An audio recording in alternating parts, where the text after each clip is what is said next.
হামলা গোলাম মাওলা রনিকে ঢাকা বিশ্ববিদ্যালয়ে হামলা করেছেন। ছাত্র দলের নেতা, ছাত্র দলের সাবেক সভাপতি শ্রাবণকে এই শিল্পকলাতে হামলা করেছেন। বিরোধী দলের নেতাদেরকে ভয় দেখাচ্ছেন, ভীতি সঞ্চার করছেন, চায় সৃষ্টি করছেন যে যারা গরম গরম কথা বলবা ছাত্রলীগ যুবলীগ এইভাবে হামলা করবে। হামলা শিকার অনেক হয়েছি, রক্ত অনেক আমাদের ঝরেছে। এবার প্রতিরোধ করে তুলতে হবে, এবার পাল্টা অ্যাকশনে যেতে হবে। যদি অ্যাকশন শুরু করেন তখনই তাদের পরাজয় বরণ শুরু হয়ে যাবে। কথা পরিষ্কার।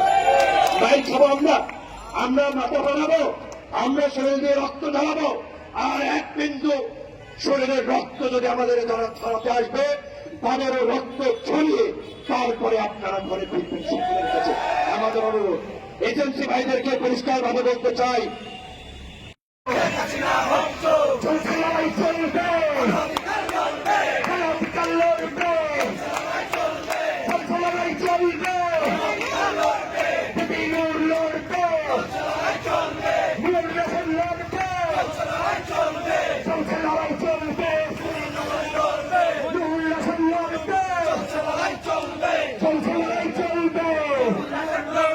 সিন্ডিকেটের বিরুদ্ধে, স্বৈরাচারের বিরুদ্ধে, হত্যার বিরুদ্ধে, সিন্ডিকেটের বিরুদ্ধে, দুর্নীতির বিরুদ্ধে, সিন্ডিকেটের বিরুদ্ধে, চোর চোর ভোটচোর, চোর চোর ব্যাংকচোর, চোর চোর ব্যাংকচোর, শেখ হাসিনা ব্যাংকচোর, চালো চালো আগুন চালো, চরক চরক চরক চরক আগুন চালো, স্বৈরাচারের বিরুদ্ধে লড়াই হবে একসাথে, আন্দোলনের বিরুদ্ধে, স্বৈরাচারের বিরুদ্ধে, ফ্যাসিবাদের বিরুদ্ধে, সিন্ডিকেটের বিরুদ্ধে।